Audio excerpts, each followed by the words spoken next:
신앙생활 시리즈 13강입니다. 하나님께서 주신 성경이라는 그 제목으로 오늘 말씀을 나누고자 합니다. 자, 하나님 말씀을 보겠습니다. 디모데후서 3장 16절, 17절 2절 말씀을 다 같이 합독하도록 하겠습니다. 모든 성경은 하나님의 감동으로 된 것으로 교훈과 책망과 바르게 함과 의로 교육하기에 유익하니 이는 하나님의 사람으로 온전하게 하며 모든 선한 일을 행할 능력을 갖추게 하려 함이라. 아멘. 우리는 하나님께서 우리에게 이 성경이라는 귀한 말씀을 주신 것에 대해서 진정으로 감사해야 될 줄로 믿습니다. 앞으로 여러분이 좀 조직신학 같은 거를 배울 때 제가 좀 더 깊이 있게 설명을 할 거지만 계시라는 단어가 있어요. 하나님께서 우리에게 당신을 보여주셨다라는 것이 계시입니다. 그래서 사실 기독교가 계시의 종교예요. 하나님이 당신을 계시해 주셔서 우리는 당신을 신앙합니다. 이게 계시의 종교예요. 다른 종교들의 대부분은 어떤 거냐면 이 하나님이 계시해 주신 종교 말고 다른 종교들은 어떤 거냐면 인간이 피조물 중에서 신처럼 보이는 걸 고안해서 신이라고 이야기하는 거예요. 그리고 그 신을 인간이 섬기는 겁니다. 그거를 틀린 종교라고 해요. 참 종교는 뭡니까? 계시의 종교예요. 하나님을 모르는 인간에게 하나님이 친히 보여주셨어요. 근데 그 보여주시는 계시가 두 가지가 있어요. 일반 계시가 있고 특별 계시가 있다는 거예요. 어려운 이야기처럼 보이지만 쉽습니다. 하나님께서 만드신 만물 안에 하나님을 알만한 것들을 두셨다는 거예요.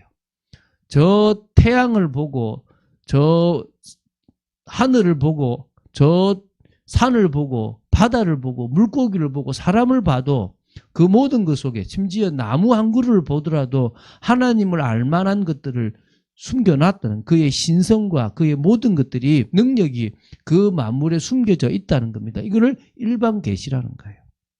아, 하나님 살아계시구나 볼 수 있는 거죠. 그런데 그것이 지금 첫 번째는 창세기 3장 이후에 조금 무너져 버렸고 인간도 하나님을 떠나서 영적으로 죽어버렸기 때문에 우둔해져 버린 거예요. 모르게 된 거예요. 그러다 보니까 이 일반 계시만을 가지고는 하나님이 누구신지를 제대로 알 수가 없는 상황이 되어졌단 말입니다. 그래서 하나님께서 인간을 온전히 알 수 있도록 알 수 없는 인간에게 뭘 주셨느냐? 성경을 주셨습니다. 그래서 이 성경을 특별 계시라고 하는 거예요. 하나님이 인간을 너무나 사랑하셔서 당신을 찾아올 수 있도록 길을 주셨는데 다시 말하면 이렇게 가이드를 주셨는데 오는 길을 주셨는데 그게 이제 지도를 주셨는데 그게 뭐란 말입니까? 성경이라는 거예요. 그래서 성경은 하나님이 주셨어요. 그래서 하나님은 우리에게 뭘 주셨다고요? 성경이라는 중요한 말씀을 주신 거예요. 이 말씀을 통해서 우리는 하나님을 알고 하나님을 만나는 길인 예수 그리스도를 믿게 되고 그리고 이제 하나님을 만나서 자녀의 축복을 누릴 수가 있다는 거예요. 그래서 성경은 하나님의 말씀입니다. 성경은요, 하나님의 말씀이라는 말은 뭡니까? 하나님이 쓰셨다는 거예요.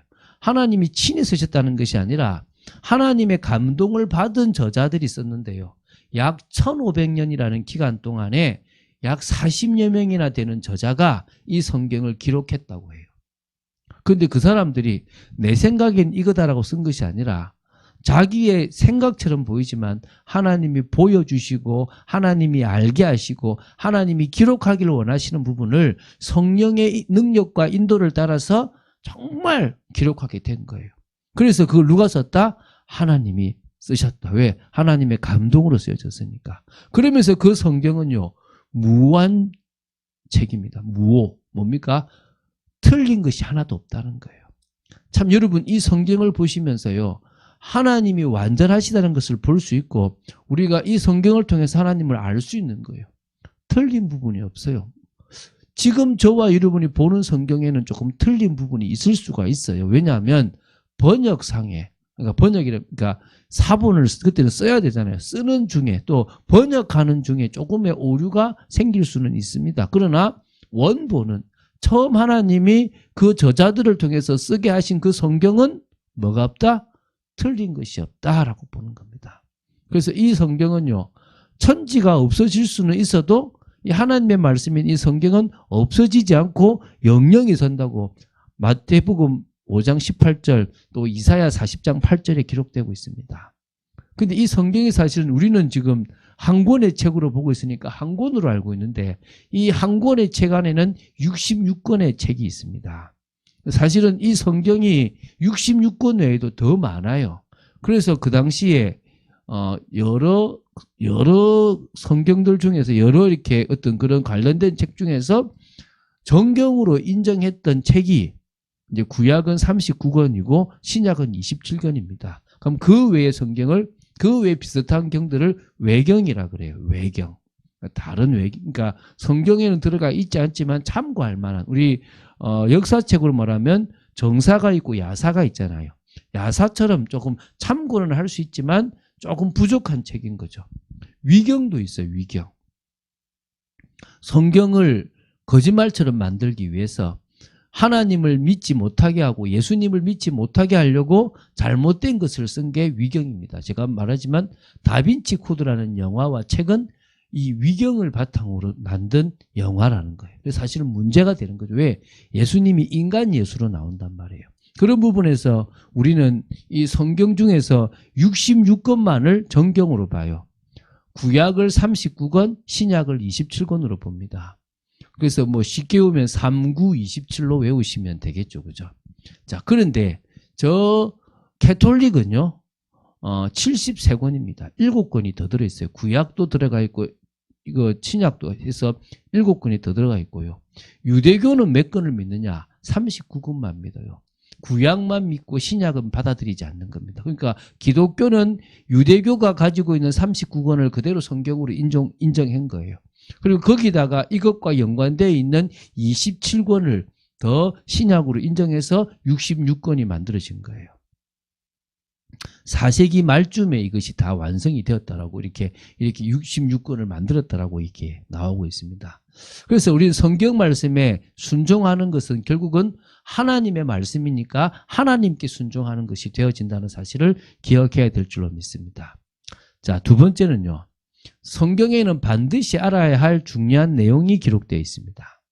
첫 번째가 이 성경은 아까 말씀드린 계시의 책이니까 이 계시라는 부분에서 하나님이 당신을 보여주신 거예요. 그럼 우리는 하나님에 대해서 성경을 보면서 알게 되는 거예요. 하나님이 누구시고 하나님이 보내신 예수 그리스도가 어떤 분이고 어떤 일을 하셨는지를 정확하게 우리는 알 수가 있는 거죠. 그리고 그 성경에는 언약이 기록되어 있습니다. 언약. 하나님께서 하나님 나라를 이루는데 결국 인간이 그것을 무너뜨렸을 때 다시 그것을 회복하기 위해서 주신 복음이라는 것을 이어가는 언약. 그래서 구약은 오래된 약속, 신약은 새로운 약속입니다. 그 언약의 핵심이 뭡니까? 복음이에요. 복음. 복음이 뭔지를요 꼭 연상 퀴즈 하듯이 설명을 쫙 해놔놨어요. 사실 성경을 처음에 봐서 이해할 수 있다. 되게 대단한 사람입니다. 아니면 거짓말하는 사람이고요. 근데 이 성경은요 성령의 역사가 있으면 누구든지 이해할 수 있습니다. 배우지 못한 사람, 무식한 사람도 이 성경의 말씀을 성령의 역사 속에서는 이해할 수가 있습니다. 그래서 여러분 이 복음의 지식을 올바르게 깨닫는 데 필요한 내용들이 기록된 책인 만큼 그것을 제대로 보게 되기 바랍니다. 그리고요 이 영적인 삶을 살아감에 있어서 필요한 지침서가 돼요. 어떻게 기도하고 어떻게 예배드리고 어떻게 주님을 바라보고 문제 속에서 어떻게 나아가야 될지 이제 모든 부분들을 나오는 겁니다. 필요한 지침서가 돼요. 또 인간으로서 올바른 인생을 살아감에 있어서 필요한 하나님의 뜻을 제대로 기록한 책이기도 하고요. 예언의 말씀도 그 성경에는 기록되어 있다라고 보시면 됩니다. 자, 그래서 하나님의 자녀로 살아감에 있어 우리는 성경만으로 뭡니까? 충분하다는 거예요. 성경 외에 다른 것이 필요 없다는 것입니다. 그래서 성경은 더 이상 가감할 필요도 없고요. 했어도 안 되는 겁니다. 더 보충해도 안 되고 빼도 안 되는 거예요. 절대 성경을 건드리면 안 돼요. 지금의 역사 속에서요. 계속적으로 이 성경을 건드려 왔던 일들이 있습니다. 그럴 때마다 하나님은 이 성경을 보존하셨어요. 이 성경을 지키셨고 권위가 떨어지지 않게끔 하나님께서 저 저 어느 곳에다 숨겨놨어요. 그거를 찾게 하셨어요. 그게 이제 쿰란 동굴에 있는 사해사본인데요. 그것이 발견되고 나서 되게 많은 부분에서 이 성경이 사실임이 입증되어지기 시작했거든요. 더 많은 일들을 준비해 놓으셨을 수도 있습니다. 우리가 아직 몰라서 그렇지요. 성경에 기록된 구속사역에 관한 내용만 믿으면 돼요. 여러 그거 안 봐도 되고요. 막 이런저런 거 몰라도 돼요. 가장 중요한 것은요. 구속사역에 필요한 내용들을 우리는 딱 믿음으로 딱 붙잡으면 되는 겁니다. 이 성경은요. 하나님 자녀의 삶을 사는데 필요한 내용이요. 다 충분하게 있기 때문에 부족함이 없어요. 딱 그 부분만 보고 살아가면 되게끔 돼 있는 겁니다. 여러분 이 말씀을 귀하게 보시는 여러분 되시기 바랍니다. 두 번째는요. 하나님은요. 성경을 올바르게 알기를 원하세요. 누가요? 이 성경을 봐야 될 저와 여러분이 이 성경을 올바르게 알기를 원하신다는 거예요. 그런 의미에서 우리는요. 성경의 내용 전체를 조금 이해해야 됩니다. 알 필요가 있습니다. 창세기부터 요한계시록까지 66권의 내용을 이 요약을 해본다 그러면 첫 번째가 하나님이 세상과 사람을 창조하셨습니다. 이 세상 모든 것들 그중에 사람도 포함되어 있지만 사람을 특별히 당신의 형상대로 창조하셨다는 거예요. 그리고 이 세상을 대신 다스릴 수 있는 청지기 사명을 주셨다는 거예요. 그리고 선악과를 따먹지 말라고 했는데 사람이 하나님을 불신하고 마귀의 말을 더 들어버리면서 뭡니까? 하나님의 말씀을 어겨서 선악과를 따먹고 타락해버린 거죠. 그래서 결국은 뭡니까? 하나님을 떠나 영적 죽음에 이르렀고 그때부터 마귀 소속이 돼서 저주와 재앙이 계속되게 된 거예요. 하나님은 이런 타락한 사람들을 구원하시기 위해서 여자의 후손이라는 복음을 처음 제시하실 뿐만 아니라 그 구원을 이루시기 위해서 아브라함이라는 인물을 부르셨어요. 전 세계를 복음화하기 위해서 가장 흑암이 가득한 그곳에다가 바둑을 말하면 포석을 하나 딱 놨는데 그게 아브라함이에요. 그 아브라함 아들 이삭의 아들 야곱 때 와가지고 이제 이스라엘 민족의 기초가 되게 하시고 12아들이 12지파가 되게끔 만드시면서요. 그들과 언약하시고 그들을 당신의 백성으로 삼아주셨다는 거예요. 그 속에서 계속 역사하시면서 예수 그리스도 메시아라는 부분을 계속 설명했는데요. 결국은 그분이 오셨어요. 약속대로 아브라함과 다윗의 자손으로 오셨다는 겁니다. 그 예수 그리스도를 통해서 하나님 당신을 보여주셨고요. 십자가와 부활을 통해서 구원의 길을 딱 열어주신 거예요. 그래서 우리는요. 예수 그리스도를 믿으면 돼요. 예수님을 그리스도로 믿고 그분이 지신 십자가와 부활이 나 때문이라는 사실을 그대로 믿으면 되는 거예요. 이 얘기를 계속 교회에서 합니다. 여러분이 일평생 이 얘기를 수백 번, 수천 번, 수만 번을 듣고도 감사가 되고 기쁨이 되는 여러분 되시기 바랍니다. 이제 믿는 자들을 중심으로 교회라는 것을 세우셨고요. 이 교회를 통해서 전도 선교라는 구원의 역사를 지속적으로 이어가시고 계신 분이 지금도 주 예수 그리스도입니다. 내 교회다. 내 교회를 내가 세워나가겠다고 말씀하셨습니다. 그리고 언제는 뭡니까? 다시 오신다. 재림주로 오시고 그때 이제 심판하시고 그 이후에 완성된 하나님 나라를 우리에게 보여주시고 우리에게 영원한 소망인 부활의 몸을 입고 영원토록 왕노릇하게끔 해주신다는 거예요. 이게 지금 창세기부터 요한계시록까지의 내용입니다. 앞으로 말세가 되면 많은 일들이 있지만 두려워하지 마십시오. 믿음을 가지고 나아가면 됩니다. 하나님이 우리에게 피할 길을 냈고요. 감당할 시험만 허락하시고 그 모든 걸 통하여 영광 받으시고 또 가장 안전하게 당신의 백성으로 삼아주십니다. 우리는 처음부터 끝까지 믿음만 딱 지키면 돼요. 믿음만 지키면 가는 겁니다. 믿음을 놓쳐버리면 문제되고 믿음이 변질되니까 문제지 이 믿음을 끝까지 가져가면 돼요. 아 목사님 제가 자꾸 흔들리는데요. 조금은 흔들릴 수 있어요. 조금은 낙심될 수가 있다는 겁니다. 그러나 그 믿음이 없어지지는 않았거든요. 그 믿음만 올바르게 가지고 가면 끝까지 천국까지 가게 돼 있음을 믿으시기 바랍니다. 자, 성경은요. 우리의 모든 삶에 절대적으로 필요한 책이라는 사실을 알아야 됩니다. 여러분, 오늘 본 말씀처럼요, 교훈하고 책망하고 우리를 의로 교육하기에 유익한 책입니다. 우리는 죄 지어도 된다가 아니라 하나님은 죄 짓지 않을 교훈을 허락하시고 또 책망도 하시고 의로 교육해 주시며 그 죄 짓지 않을 수 있도록 성령의 역사를 허락하십니다. 죄 안 짓는 삶을 살려고 노력하지 마시고요. 은혜 속으로 들어가시고 성령의 역사 속으로 들어가시면 됩니다.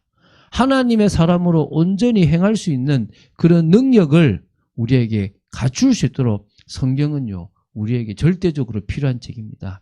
이 성경을 매일 보시고 그 성경에서 은혜 받는 여러분 되시기 바랍니다. 자, 이제 세 번째 중요한 거죠. 일평생 성경 말씀 중심으로 살게 되면 가장 복된 삶입니다. 이 기준이 되면 되잖아요. 사실 참 어렵거든요. 성경 말씀이 우리 인생의 기준이 된다. 어려워요.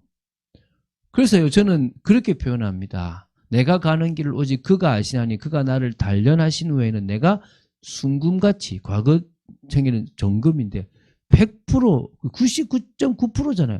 그러니까 불순물을 빼버린 그런 순금처럼 나아간다는 거예요. 이상한 사상과 체질과 잘못된 많은 하나님이 싫어하시는 것들이 있는데 그것을 하나님께서 연단시키고 단련시키고 훈련시키신 중에 빼는 겁니다. 근데 가장 중요한 훈련이 이 성경 말씀을 내 것으로 만드는 훈련이에요. 우리 참빛교회는요, 이 훈련을 계속시키려고 해요. 끝까지 이 성경 말씀 속에서 풍성한 하나님의 은혜를 받아 누리고 제대로 된 신앙생활을 하도록 만들려고 그러는 겁니다. 여러분, 성경 말씀은요, 우리 인생의 참 기준이 딱 되면 돼요. 아, 이게 바른 길이다. 이게 하나님이 원하시는 길이다. 아, 이거를 선택하는데 요 기준을 선택해야 된다. 여러분, 인생을 사는데 선택의 기준에서 성경 말씀이 딱 좌우되면 돼요. 아, 목사님, 현실적으로 그게 가능합니까? 불가능해 보여요. 그런데 사실은 그게 맞아요. 지금까지 역사가 그렇게 해왔다는 거예요. 어떤 시대든지 상관없이 이 성경 말씀은 기준으로 충분한 책입니다. 주님 오실 때까지 더 이상의 다른 책이 필요 없을 만큼 확실하고 이 말씀 속에서 올바른 딱 기준을 세우셔야 될 줄로 믿습니다. 하나님이 어떤 분이시고 내가 누구고 우리가 무엇을 위해서 나아가야 될 것인가에 대한 모든 기준을 정확하게 세우는 여러분 되시기 바랍니다. 그래서 거기서 뭐가 됩니까? 세계관이 나와야 돼요. 세계관. 가치관은 뭐고, 헌금관은 뭐고, 물질관은 뭐고, 직업관은 뭐고, 가정관은 뭐고, 부부관은 뭐고, 자녀관은 뭐고, 쫙 모든 뭐가 성공인지 뭐가 복인지 다 나와야 돼요. 거기서 흔들리지 않은 신앙 발판이 딱 세워져야 돼요. 믿음의 고백이 돼야 돼요. 그러는 중에 내가 어느 쪽으로 가야 될 것인지 하나님이 나를 지금 이렇게 세워주시고 비전, 다시 말하면 재능을 주시고 직업을 주신, 그래서 내가 나아갈 비전이 이거구나까지 나와야 될 줄로 믿습니다. 그런 축복을 누리게 되길 바랍니다. 그래서 말씀을요, 성경 말씀을 매일마다 믿음으로 받고 순종해야 돼요. 그래서 먼저 시간을 정해서 받고 중요한 시간에 예배를 드리고 또 뭡니까? 마무리할 때도 말씀을 보고 마무리하며 그 말씀에 순종하는, 사실 저도 잘 안 돼요. 여러분이 안 되는 건 당연합니다. 너무 안 되는 것에 낙심하지 말고 조금씩 그것을 해나가기 위해서 기도하고 더 간절히 나아가면 돼요. 성경에 그런 말씀이 있습니다. 가진 자는 더 풍성히 가지고 없는 자는 있는 것도 빼앗긴단 말이 있어요. 중요한 말씀입니다. 여러분, 힘들다고요, 바쁘다고 말씀을 안 듣고 기도를 안 하고 예배를 안 드리면 갈수록 은혜가 떨어지고 알았던 말씀도 놓치게 돼요. 그럼 나중에는요, 거의 불신자 수준이 돼요. 그런데 은혜를 받은 사람이 더 좋아서 계속 말씀을 보고 또 너무 좋아서 또 기도하고 또 그런 중에 또 찬양 들으면서 은혜 받고 말씀 보고 한다면요, 더 많은 것들을 깨닫고 더 풍성히 깨닫게 돼요. 여러분은 가진 자로서 더 풍성히 가지는 여러분 되시기 바랍니다. 그래서 매일마다 이 말씀 속에 들어가는 여러분 되시면 되는 거예요. 다시 말씀드립니다. 성경은요, 결론적으로 성령의 역사가 있어야만 깨달아지는 거예요. 똑똑한 사람이라고 성경을 깨닫는 게 아니에요. 이 성경은요, 하나님이 은혜 주셔야만 믿어지고 성령의 역사로 이 말씀이 무슨 말씀인지 이해가 되는 거예요. 저는 그런 의미에서 이 성경 말씀을 깨닫게 해주신 성령의 역사가 너무 감사해요. 제가 젊은 나이에 이 성경이 깨달아져서요, 이걸 통해서 많은 것들을 볼 수 있었던 저 자신이 정말 너무 감사하거든요. 여러분도 지금도 늦지 않습니다. 일평생 보세요. 제가 시골에 가면 버스 정류장 부근에 약방이죠. 그러니까 약방을 하셨던 집사님이 계세요. 그분은 한 100동 넘게 하셨던 것 같아요. 늘 이렇게 뭘 사러 들어가면 큰 성경책을 안경 이렇게 해가지고 다 보고 계세요. 말도요, 거의 모든 말씀이 다 성경이 늘 나와요. 제가 참 부럽더라고요. 제가 하나님, 저도 이 성경을 계속 읽어나가고 그 읽어나가는 중에 더 풍성히 알고 더 사실적으로 아는 제가 되기 원합니다. 그런 마음이 들었어요. 지금도 저는 매번 성경 읽기를 해요. 사실 제가 1년에 2독을 하고 싶은데 제가 너무 바쁘니까 한계가 있어요. 사실 저 때문에 제가 지금 이 성경 읽기를 하는데, 여러분 내년에는 다시 할 건데 꼭 성경 읽기에 도전한 여러분 되시기 바랍니다. 자, 그래서 여러분 그런 축복을 사실적으로 누리고 이 하나님의 말씀인 성경에서 귀한 답을 얻는 여러분 되시기를 주 예수 그리스도 이름으로 축원드립니다. 이제 기도하겠습니다. 주는 그리스도시요 살아계신 하나님의 아들이심을 고백합니다. 말씀 따라가는 저희들 되기를 원하며 하나님의 말씀을 아멘으로 붙잡을 만큼 이 말씀을 사모하고 이 말씀을 통해서 은혜를 받고 중요한 말씀을 정리하고 또 아버지 하나님 뿌리를 내리고 그 말씀에 순종함으로 그 말씀이 살아 움직이는 역사를 보게 되기를 간절히 소원합니다. 아버지 하나님, 하나님께서 우리에게 주신 이 말씀을 정말 저희들이 아멘으로 받는, 매일 받는 그런 귀한 사람 되도록 지켜주시기를 간절히 소원합니다. 주 예수 그리스도 이름으로 기도드립니다. 아멘.